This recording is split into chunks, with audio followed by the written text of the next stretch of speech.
Hola, ¿qué tal? Estamos en Tópica Radio y hoy tenemos de invitada a Tania Bárbara, ¿verdad? Bárbara. Bárbara. Sí, es la Bárbara. primera confusión, siempre sucede, pero está Tania bien empezar Bárbara. así. Ajá. Es apellido, entonces siempre tengo que andar Órale. aclarando que Es lleva acento en la apellido. última. Entonces está, Bárbara. Ok. Ajá. A ver, antes de que te presentes, ¿de dónde viene tu apellido? O sea, no es nada común. Creo que es catalán, pero ok, nada muy ok, por ahí ok. clavado, pues, o sea. Ok. Sí. Ya no voy a cometer el mismo error, te lo prometo. Todo bien, no eres el primero, ni serás el último, te lo aseguro. Me imagino, eso sí. Siempre tengo que andar aclarando. Todo chido. Platícanos un poquito de ti para la gente que no te conoce. Ok, pues principalmente me dedico a la industria del entretenimiento, de la música, del audio en vivo, a veces como ingeniera, a veces como productora de eventos. He tocado también como músico, pero bueno, un poco de todo dentro de la industria del audio y de la música. ¿Estudiaste algo así o fue como autodidacta? No, sí, ¿Sí estudié estudiaste? ingeniería en audio y producción de Ok. música. Ajá. Súper. Sí, sí. Y, o sea, háblame de esa decisión de dedicarte a estudiar eso. O sea, sé que no es algo nada común. Conozco mucha gente que lo ha hecho, o sea, Claro. que pues por el medio, ¿no? Sí. Pero tú, ¿cómo fue personalmente esa decisión?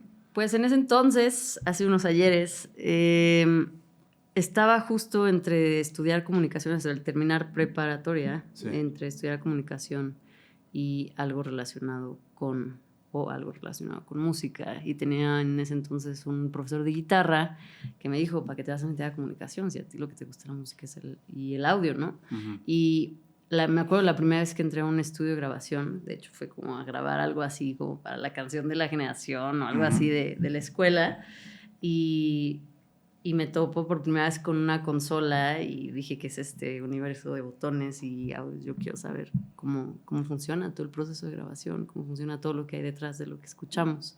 Y entonces, a la par averigüé pues, que en efecto existía esta carrera en donde podías aprender a grabar, a microfonear, a usar todos estos aparatos que me llamaban la atención y adicionalmente pues a toda la parte de detrás de lo que escuchamos, que es el producto final, ¿no? Ya la grabación como tal. Entonces, había una escuela, bueno, existe todavía, Fermata, no había muchas opciones por allá. Estaba Fermata, o Martel, sí. Y estuve 2 años en Fermata, que en ese entonces tenía un convenio con Berklee en Boston. Entonces Sí. lo que hice fue hacer el tronco común, digamos, de la parte de música y de teoría, y transferí esos créditos y terminé la carrera en Boston, Bien. por allá. Ajá. Súper. Y fui de las últimas generaciones antes de que quitaran ese convenio. Entonces, en realidad, después Fermata cambió de dueños, hicieron ahí, pues, Sí. muchos profesores cambiaron y demás. Ajá. Pero bueno, como que estuve un par de años acá y luego 3 años en Estados Unidos y allá me gradué. Ok, wow, no sabía. Sí. O sea, no sabía que tenías ese convenio, primero que nada. Lo tuvo, sí, Sí. se llamaba Berklee International Network. Ajá. Y, como que eran varias escuelas del mundo que tenían como así como filiales Sí. de Berklee de allá de Boston, y podías justo como transferirte hacia allá o revalidar créditos y demás. Sí. Y fue lo que hice. Ahorita que decías, pon lo de el momento en que ves la consola y dices, yo quiero saberlo más. Siento que hay dos caminos. O sea, yo también soy músico, yo también sentí esa... Qué chido. No, y todavía, pero siento que en ese momento, cuando estás chavín, ves la consola y dices, no, yo soy de la parte creativa, yo soy del sacar acá. Sí. O ves le quiero entrar a ese pedo. O sea, quiero saber cómo jala, que es lo que tú hiciste. Sí, ¿no? Totalmente. O sea, me gustaba también tocar, pero me gustaba saber grabarme, saber hacer mis demos, saber cómo explorar qué eran estos softwares también, como en los que te podías, pues sí, ir armando un demo chido, irle metiendo tal vez cositas de producción, otros instrumentos, como explorar ese camino. Y pues sí, un mundo feliz, porque donde todo, pues sí, podías jugar un poquito a todo. Sí. ¿no? En ese momento con estas interfaces de Avid. Bueno, DigiDesign en su momento, se llamaban Mbox, tenían 2 canalitos, entonces te conectabas ahí tu instrumento o micrófono, y ya en la computadora tenías Pro Tools, y así empezó. Un chiquito, in the box, como le dicen. Ahorita que piensas en tu carrera, ¿no? ¿qué tan diferente hubiera sido? Ahorita, esto es una hipotética.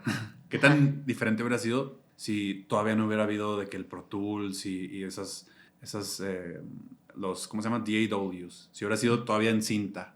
O sea, Pues qué divertido, la verdad. Sí. Hubiera estado interesante explorar mucho más con cinta. La verdad es que en la universidad, por ahí en un par de estudios, había justo grabadoras de cinta, pero fuera de eso no tuve mucho contacto más con el mundo realmente análogo ni de cinta. Me hubiera gustado como, sí, explorarlo más. más intimidante, ¿no crees? Sí, también. Sí. También. Que, o sea, la toma, si no queda... Nada de editar. Sí, no, Sí, después de un tiempo estuve como editora de diálogos, incluso para el mundo audiovisual también. Entonces, pues imagínate, sin todas esas cosas que puedes parchar, quitar, regrabar incluso, ¿no?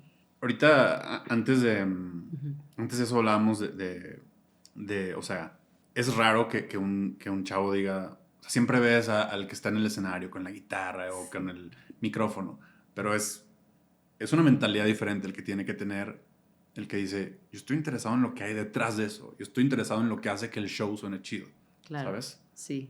Para mí era justo eso. Cuando iba a conciertos, inevitablemente en donde se escuchaba mejor era lo más cercano a la consola de audio.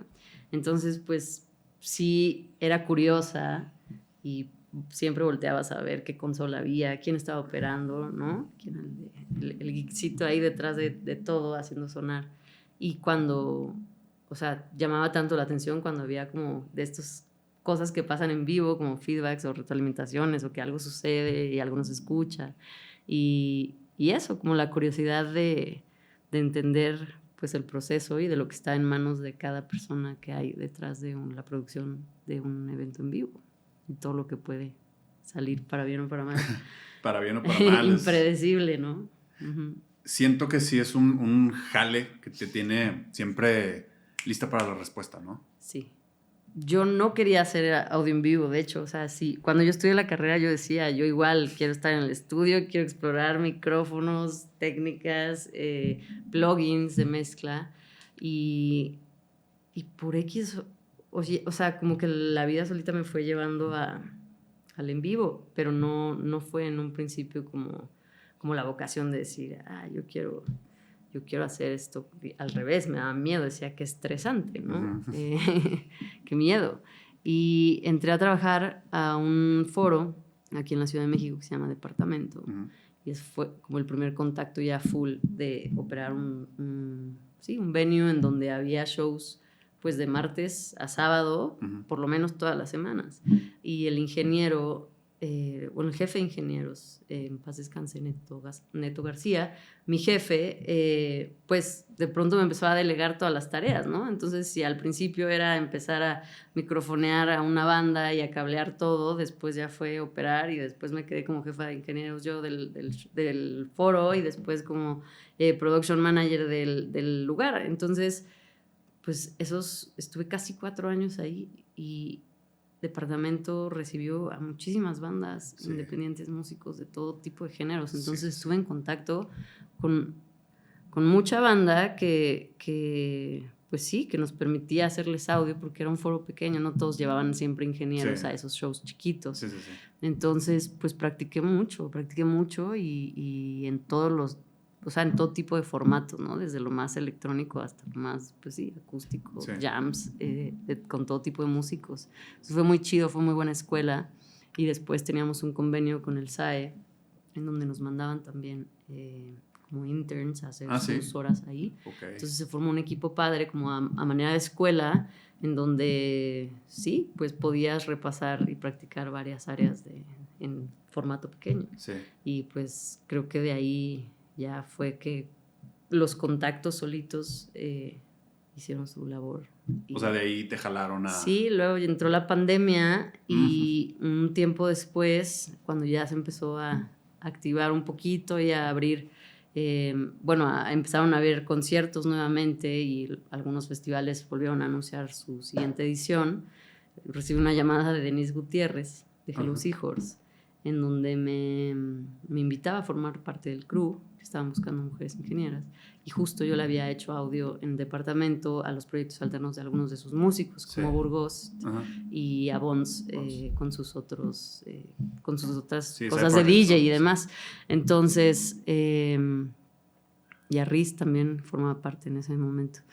Entonces, pues dije que sí, muerta de miedo, obviamente, porque llevaba un tiempo también sin operar, y el primer show con Hello Seahorse que me tocaba hacer era un Pal Norte, sin soundcheck, sin conocer cómo sonaba la banda. Entonces recuerdo muy bien haber hablado con un amigo que le decía, ¿qué hago? O sea, me muero de pavor. Y justo me dijo, a ver, o sea, Tania, llevas mucho tiempo hablando de este speech de las mujeres en el audio, de cómo quisieras formar parte, ayudar, bla, bla, hacer escuela para que otras mujeres también puedan abrir camino en esto. Y me dijo, o sea, no puedes decir que no, o sea, vas, o sea, a ver, ¿qué? O sea, la teoría la tienes, o sea, sin soundcheck, pero sí tienes un line check, dale prioridad al bombo, al bajo, o sea, que suene tu base, que suene tu voz principal, y de ahí vas construyendo. Y me acuerdo ya estando en Monterrey, bueno, ese fue el primero, y después teníamos un show en Tijuana. Pero me acuerdo, cuando llegas a un festival, pues hay un encargado como de la consola, ¿no? Y me acuerdo de ese hombre santo, la verdad, porque me dijo, no te puedes poner así de nerviosa. Y yo estaba así sudando. Sobreviví a ese show, curioso, porque, pues sí, yo estaba como súper consciente de cositas que, ¿no? Como de que pasaron, pero terminando ese show, llegué al camerino y me empezaron a aplaudir. Y yo como, wow, ok, ¿qué es esto? Sobreviví, ya sabes, o sea, siento que obviamente pusiera una gran prueba para ver si me quedaba. Sí. Y después de eso, pues estuve con Hello Seahorse todo este tiempo, hasta este año, ¿no? Pero sí, o sea, como eternamente agradecida también con Denise por haberme invitado al proyecto. Claro. Y a la par, a raíz de eso, Hello Seahorse pues me abrió muchas puertas para ya tener credibilidad como ingeniera, para con otras bandas con las que después he hecho audio he trabajado. Sí. Ahorita te iba a decir ¿te acuerdas la primera vez que manejaste el audio de un venue? Pero esto que acabas de contar está más terrorífico. O sea, la primera vez que te avientan a un festival así tan grande como el Pal Norte. A ver, y a medida más, o sea, escala más pequeña, me acuerdo la primera vez que Neto me dejó encargada de departamento sin él, porque no sé dónde andaba, y me dijo, no voy a llegar, échatelo tú. Y yo también, o sea, mismo caso en escala más pequeña, ¿no? Pero creo que es eso, la primera vez que te dejan encargado de una consola, de un concierto, donde invariablemente hay cosas que pueden salir mal, siempre, y siempre resolver contrarreloj, siempre, no sé, ya no sirvió un cable, ya te metió ruido algún instrumento, ya te metió algún feedback, alguien conectó mal y te está llegando en otro canal, o sea, como hay tantas cosas que pueden salir fuera de, ¿sabes?, de lo que imaginas, que creo que también ha sido enseñanza a mi personalidad, tal vez que soy un poco, pues soy más penosilla, soy más tranqui, entonces como que el en vivo también me ha forzado a salir y a enfrentar estos miedos, a socializar más, a estar en contacto con lo impredecible y resolver contrarreloj siempre. Pero también digo, y estoy haciendo conjeturas, pero de hablar contigo ahorita como que te veo como una persona controlada, que siento que no vas de que ya estalló la bomba. Sino ya no me asusta cualquier cosa, pero sí tuve 2, 3 momentos obviamente en estos años en los que sí, cosas salieron mal y de pronto pues te pones muy nervioso, ¿no? Claro. Es parte del en vivo, o sea, es mucha adrenalina a veces y muchas cosas justo que a todos nos pueden pasar, o que cualquier cosa que salga diferente, pues ya te quita tiempo de trabajo.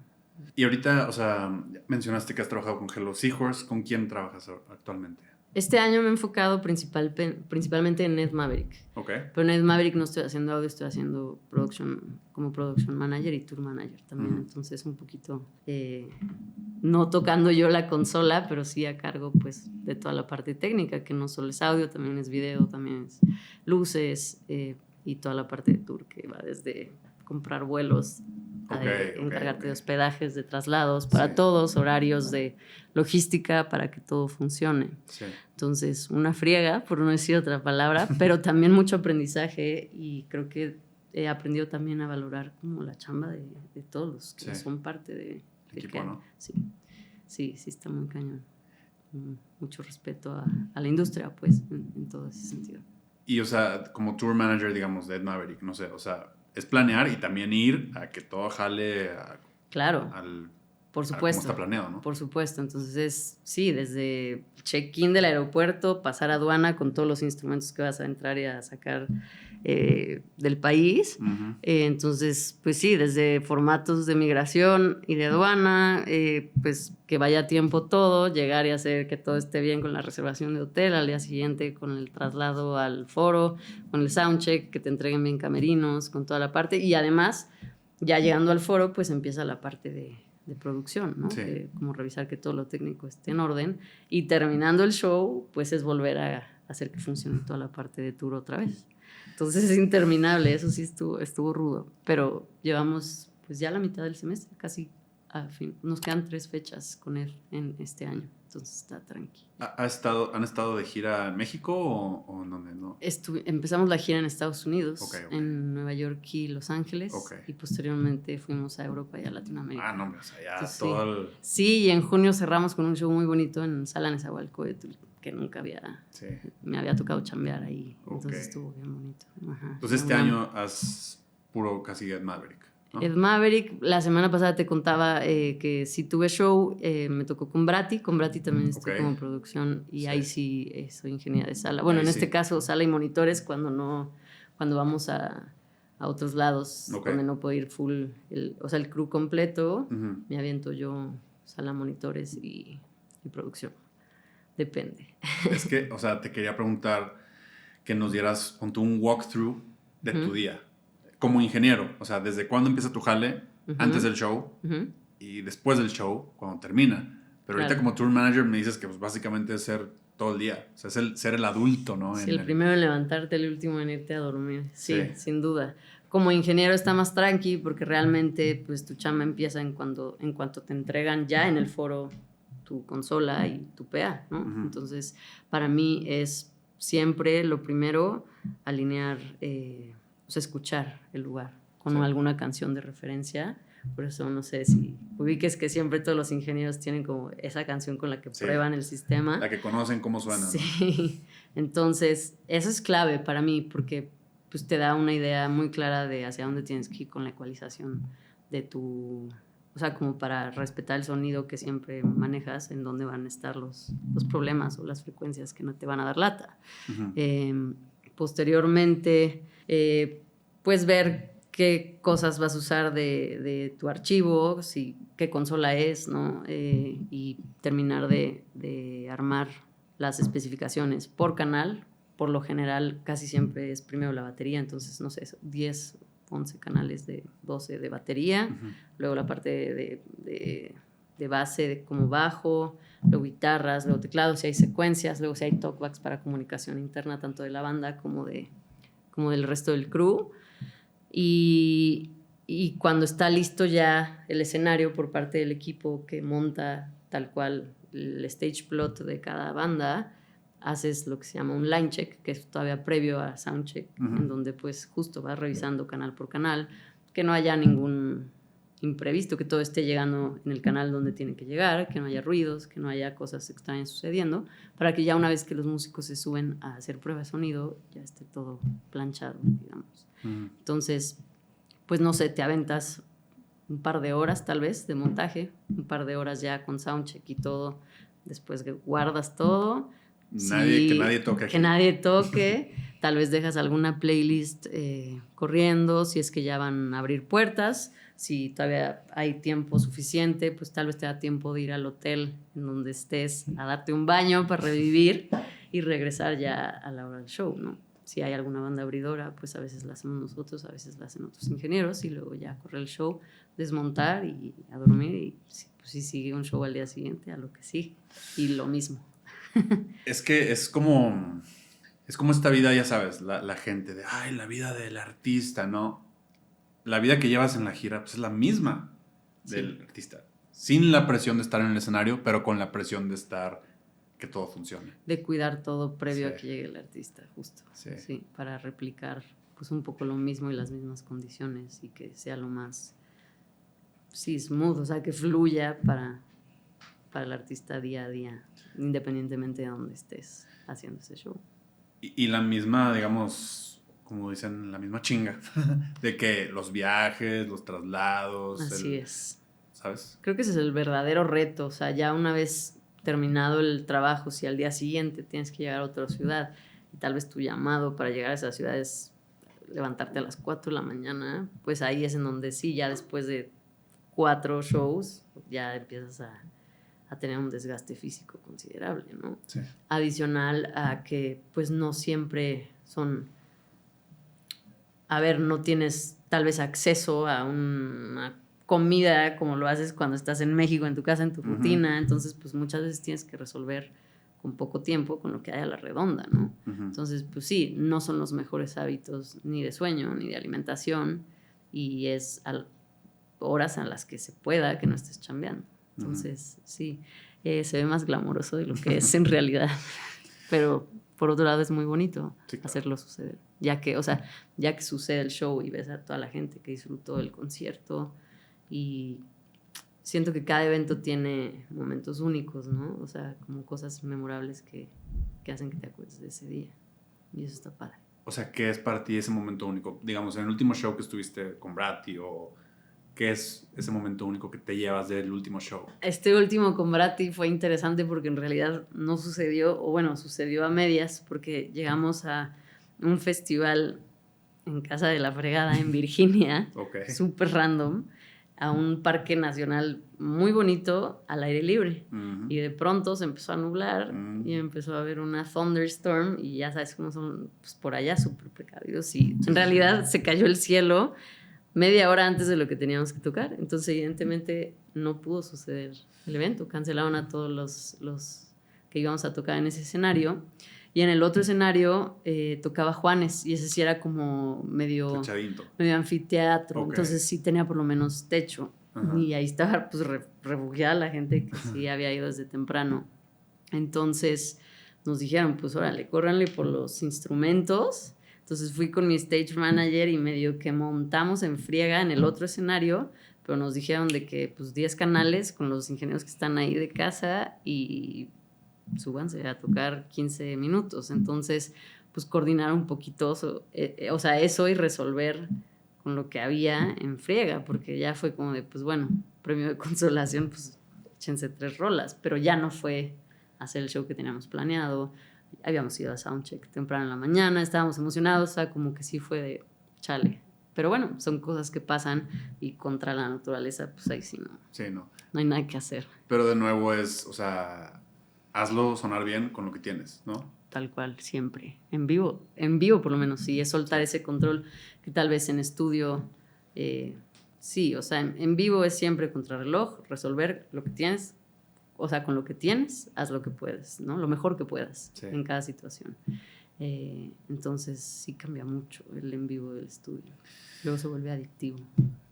¿El en vivo? Sí. Pues como que es adrenalina, ¿no? Totalmente, sí. El estudio, o sea, también te gusta, me imagino. Pues ahorita hablabas de que... Sí, extraño de eso. O sea, a veces esa calma como para... O sea, creo que te permite mucho explorar diferentes micrófonos, diferentes marcas, diferentes plugins. Y hay veces que en el en vivo, pues sí, hasta que no estás en la consola, no ves realmente cómo funcionan ciertas herramientas o qué plugins puedes usar. O sea, como que hay no tanto tiempo ni como para explorar, ¿sabes? Entonces más resolver con lo que ya conoces casi siempre. O ir perfeccionando y por eso casi siempre en un rider técnico pides la misma consola como para que vayas trabajando el mismo show y se vayan guardando y actualizando los archivos para que puedas empezar no de cero cada vez. Digo, obviamente artistas como los que con los que trabajas, pues sí tienen la misma consola, pero hay veces, hay shows que tipo te atienes a lo que hay, ¿no? Pues no te creas, o sea, con Hello Seahorse, o sea, también fue mucha escuela en eso porque nunca viajamos con... O sea, bueno, hubo un año que sí viajamos con la misma consola y entonces ahí íbamos con las 2 consolas y las conectábamos por red, pero el resto de los shows siempre era de enterarme 1 o 2 semanas antes y bien me iba de qué modelo y qué marca y armar la escena para ese show. Y a veces te tocaba, por suerte, repetir alguna consola, ¿no? Porque pues, hay unas obviamente que que Que es son más más... común encontrarlas. Pero bueno, sí, es divertido también cuando, pues sí, tienes que aprender a usar, sí, las diferentes marcas, los diferentes modelos y a prueba y error. Y ahora, una pregunta que, o sea, no necesariamente es en tu caso. Esto Ujú. también es como hipotética la onda. Pero un ingeniero de audio en vivo Sí, podría trabajar con una banda que no te guste la música de la banda. sin duda. ¿Sí? Sí, o sea, a ver, No de hay un gustos y toquín. hay musicalidad para poder hacer sonar algo. Claro. Evidentemente, sí, creo que se nota cuando disfrutas y cuando te gusta más un género, pero pues la teoría, vamos, la puedes aplicar a diferentes géneros, independientemente de si te gustan las canciones o no. Creo que, o sea, idealmente, obviamente, trabajar con bandas que te gusten, pero no Sí. siempre es el caso. Pues sí, pero no me refiero a un toquín, sino de que imagínate una gira Ajá, con una banda que dices, híjole, no me gustan tanto, pero pues jale es jale. sí. Sí se puede. Pues yo digo que sí, yo creo que hay muchos casos de personas que lo hacen más por jale que por el gusto a esa banda en particular. En mi caso, por fortuna he tenido suerte de que las bandas con las que he trabajado en su mayoría me gusta muchísimo lo que hacen. Sí. Ujú. Pero en departamento me tocó hacer audio para innombrables proyectos que, ¿sabes? O sea, yo decía, ¿qué están haciendo? ¿Qué es esto? O esto no nada que ver, o sí, no sé, músicos incluso que te das cuenta cómo tocan, ¿no? Sí. Y a la hora de, no sé, por ejemplo, pasa mucho con bateristas, a mí me pasa mucho con bateristas, que pues cuando un baterista tiene un toque realmente bueno y profesional, se nota muchísimo a la hora de microfonearlo, ¿no? Y tienes que andar ahí cachando platillazos y golpes duros que ni hacen sonar a los parches. No sé, cositas así que ya luego te vuelves un poquito más picky y exigente. Pues es lo más expuesto, ¿no? O sea, sí. obviamente si un guitarrista le pega una nota mal, se nota. Pero el baterista, o sea, un toque fuera de tiempo, un toque así con mal puesto, sí. está en tu cara. Sí, mi teoría es que les deberían de castigar los platillos a muchos.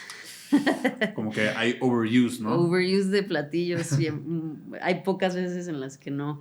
O también como hay esta tendencia de tal vez géneros en los que ciertos cantantes están acostumbrados a cantar más quedito, más bedroom pop, pues cuando tienen un baterista que toca fuerte te meten serios problemas. Sí, efectivamente. No me imagino un bedroom pop con unos así. Sí, o el micrófono de la voz, pues como lo tienes que levantar tanto, acaba cachando muchísimo del ruido de la batería. Entonces ahí empiezan los problemas y las decisiones que hay que tomar para cada show. Uh-huh. Hace poquito, bueno, al principio hablábamos de ese momento de una persona que está empezando a meterse en la música, que lo quiere ver como un camino, ¿no? Y pensemos en una banda. Una banda ahorita que tienen sus propias canciones, las están grabando, quieren empezar a hacer shows, ¿no? Han tocado un par de veces en venues, pero se quieren meter más a fondo en la onda musical. Sí. Creo que un pensamiento común para ellos sería de, tenemos que conseguir un manager. Un manager nos va a hacer de que dar el siguiente paso, vernos más profesionales. Pero yo creo que el primer paso debería ser conseguirnos un ingeniero de sonido que trabaje con nosotros. Como que para que nos conozca, para que nos haga sonar bien. Sí. ¿Crees? O sea, creo que sí, y sobre todo a la hora de empezar a tocar en vivo hay muchos, creo que es común que no sepan traducir los requerimientos técnicos a una hoja de papel, ¿no? Entonces, por ejemplo, para hacer un rider técnico, creo que eso sería el primer paso si quieres empezar a tocar vivo, o sea, como tener muy bien bajado en un documento cómo es que vas a trabajar para que a la hora de justo de sumar a un ingeniero, a un production, a quien sea que vaya a trabajar contigo en vivo, puedas saber perfecto cómo ayudarte. Deja tú, no sé, en algún festival me ha pasado, ¿no? Que me hablan para hacerle audio a alguna banda y veo o sea, y me copian ya en la comunicación con el festival a poco tiempo, ya que se mandó un rider, y reviso el rider y digo, ¿por qué mandaron esto? ¿Sabes? O sea, yo no lo hubiera hecho así, o tal vez el input list lo hubiera modificado de orden para ayudarnos a tener un mejor, o sea, optimizar el tiempo, porque normalmente no tienes como soundcheck, ese tipo de cosas en festivales. Y siento que no hay mucha información a veces para proyectos que están iniciando de eso, de cómo armar un buen input list, cómo armar un buen output list. ¿Qué es un output list? Un output patch, ¿no? Cómo te vas a escuchar tú acá, que es otra cosa completamente a lo que va a sonar allá afuera. Cosas que tienes que poner sí o sí en, no sé, la lista de especificaciones de backline que vas a usar para cada show. Y todo eso es tan importante en comunicación con la gente que te va a recibir en cierto foro o en cierto, ¿no? Venue o festival, como lo que vas a tocar. Sí. Porque si no lo comunicas, pues sí, tú te presentas ahí con tu guitarra y luego, ¿sabes? Sí. ¿Cómo te vas a entender? Sí, esa es más o menos lo que decía, ¿no? De que queremos encontrar un manager. Un manager te va a encontrar, pero primero tienes que sonar bien, güey, en el escenario. Tu producto tiene que sonar bien, de decente para arriba, ¿no? Sí. Hay muchos proyectos que explotan antes de saber tocar o sí, como ejecutar en vivo, ¿no? O sea, como que siento que ya el internet, para bien o para mal, ha permitido que el alcance, como el exposure sea mucho más veloz o exponencial para ciertos proyectos que tal vez justo nunca se han subido a un escenario y que de pronto los están subiendo a escenarios grandísimos. Y cómo le vas a hacer justo para no sonar novato, ¿no? O sea, si antes muchos músicos tenían esta escuela de que a fuerza tenías que empezar tocando en bares y tocando y jalando tu equipo y conectando, y entonces pues todos sabían conectar sus pedaleras, afinarse, cargar todo el mundo ayudaba, ¿sabes?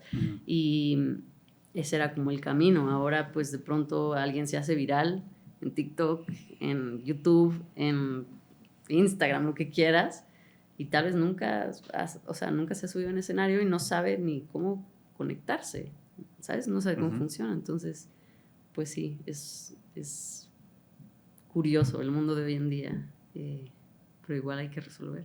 O sea, ¿no? Si a mí me contratan como production o como ingeniera, pues si la banda lleva 20 años o tiene una trayectoria impecable y tiene un sonido increíble, como lo es Hello Seahorse, por ejemplo, en ese caso, pues mi trabajo es más fácil, ¿no? Sí. Pero luego pues también hay retos con bandas que están pues empezando y que les tienes que explicar con peras y manzanas cómo es que vamos a lograr que todo suceda de la mejor manera. Hace ratito cuando hablabas de este primer show que tuviste con Hello Seahorse, hablabas de que estabas dudosa y que alguien, no me acuerdo quién fue un maestro o fue... Un amigo. Un amigo. Un amigo con el que había tenido justo una conversación respecto a las mujeres o sea, las mujeres ingenieras en la industria mexicana, ¿no? Y de abrir espacios para eso. Eso es sobre lo que te quería preguntar. ¿Cómo ha sido para ti abrir estos espacios en este país, en esta industria? Con los años ha mejorado muchísimo. O sea, creo que en un inicio, más bien terminando la carrera, yo creo que coincide con varias compañeras o colegas del audio que las puertas no se abrían tan fácil y se ha abierto camino poco a poco y cada vez te encuentras con más ingenieras o mujeres que están haciendo trabajos técnicos detrás de escenarios. Pero antes no lo veías mucho. Yo me acuerdo la primera mujer ingeniero con la que tuve contacto fue, sí, un show en departamento. Creo que estaba haciendo audio para Loli Molina, yo. Y de pronto llegó esta chava argentina que trabaja con Loli y con otras bandas como Miranda en Argentina y coincidía que estaba de gira acá, no me acuerdo con quién, e iba a ver a Loli en su show en departamento y se acercó a la consola y me dijo como, se presentó y me dijo Loli, ella es una jefa del audio, ¿no? Como lleva 1000 años. Entonces fue muy chido porque sí, de entrada, no sé, me acuerdo, me dijo como, ¿puedo yo? Obvio, o sea, dale, yo te aprendo. Y no sé, algo loquísimo, me acuerdo, fue como agarrar la ecualización de la guitarra, como visualmente algo que yo nunca hubiera pensado que funcionaba. Y fue justo como perderle el miedo a realmente no enfocarte en lo visual o en lo que nos han enseñado, sino, a ver, pues ¿se escucha bien o no se escucha bien esto, sabes? Uh-huh. Y para mí fue como, wow, qué jefa esta señora, ¿no? Y ya después de eso la busqué un par de veces también como para consejos de shows y demás. Y a la par, estando en un departamento, también me hablaron de un colectivo acá en México que se llama Sound Girls, que lo lidera Carolina Antón.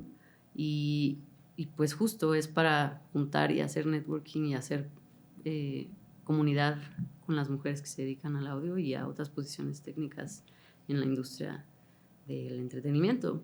Y con ellas también asistí un par de años a la Expo Soundcheck. Ahí hicimos como mentoría de consola de sala o consola de monitores.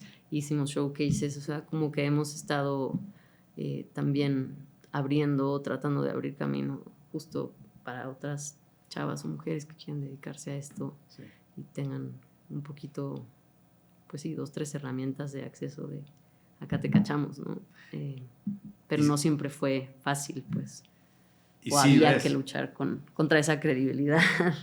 Me imagino que sí ves, de repente cuando estás ahí en el front of house, donde sea, te ven chavas y dicen de que, güey. O sea. Muchas veces me ha tocado que me digan, ay, es la primera mujer que nos toca atender acá, sí, sobre todo en provincia, la verdad. ¿Ah, sí?